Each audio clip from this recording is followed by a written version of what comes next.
Does it feel numb now? Lying through me. Let's just have Fat. a look. Yeah.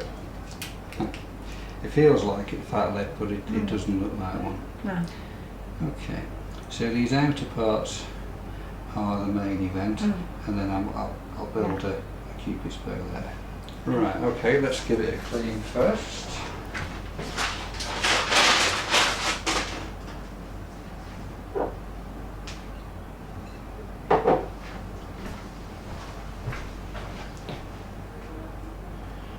Clean around your mush before putting your needles in.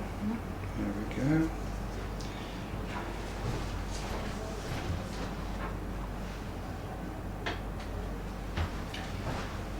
Right, so I'm going to start on this side. If I could just stretch your skin a bit. Can you turn away from me slightly? Thank you. In fact, a bit more if you can, and chin up. That's great. Right, let's start in the outside. Here we go. How's that feeling? No. Nothing? Great. No. Okay. Small amount going in now so you feel a bit of pressure.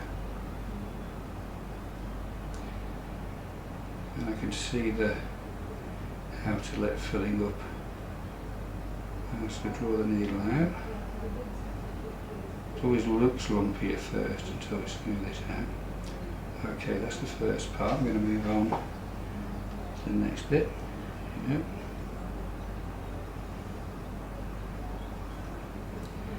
It's nearly a year since your last one, isn't it?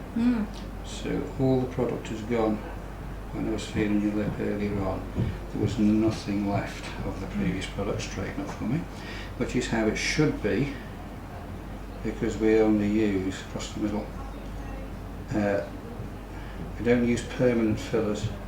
Don't think that's a good idea. There's been enough trouble with those in the past. And modern fillers, like the one I'm using now, will self-destruct after 9 to 12 months maximum, which means you can never have a long-term problem with them in next one. And because they are made of hyaluronic acid, which is the same stuff that's actually in your tissues, we don't need to do skin tests for allergy before the injection. And then one more which will bring out the outer part. Yep, that's good. Then I'm going to come back to the middle.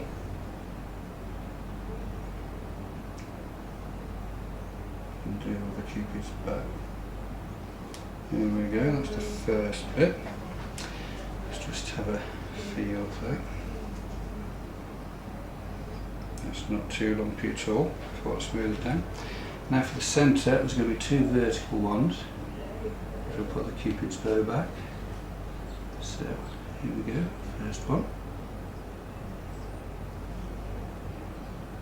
Put about 0.2 mils in here.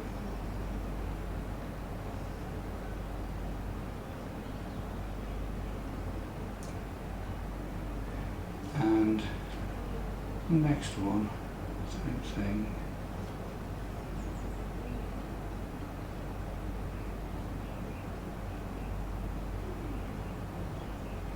Super, okay, just dab that, a little bit of bleeding, normal with lips. And I'm going to get some cream and massage that into place, let you have a look, because we've got some left yet, and we might want to add a bit more in, so. Get some cream. That was not painful at all. Great. No pain at all. How it should be. Now that kind of anaesthetic effect cannot be achieved with cream. Anaesthetic cream, in my view, should not be used for lips because it's totally inadequate. And there's apart from the patient discomfort element, there's a high chance of the patient jumping or flinching while the needle's going in. And that's the last thing you want when you're doing something as delicate as the lip. Right, you look slightly, what shall we say, asymmetric at the moment, but that's because of the anaesthetic, of course, on your mouth. So I'm going to get you the mirror, and if you have a look at the volume of your upper lip, tell me what you think, and I'll tell you what I think. Certainly don't want any more in the middle. No. No. I think that side wants Yeah. a little bit more turn Yeah. to match your left side. Mm. Yeah, but I've Yeah. got enough left for that, so we Yeah. can do that. Okay.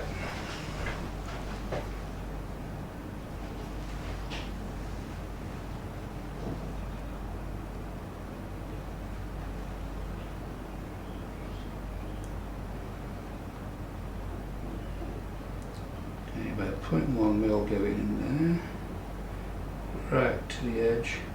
This is a common issue with lips, that the outer part, the commissure, is here, tends to turn inwards like that. Mm. So it looks like you need lots of filler to fill a lip up, but in fact all you need to do is turn the lip out and show the lip you've already got. So that takes a lot less product, which is always better. Yeah. That means a lot less expense as well. And the less foreign body I put into you, the better, because I like the natural look. I know that you like the natural Yeah. look, and I don't want your lip to look too stretched. There we go. Now try that, see if you think that's sufficient. Yes, I think that's sufficient. I think that's nice. Sorry, mate, that's nice. Okay. Yeah, I think that's nice. I know what you mean, because years ago the dentist I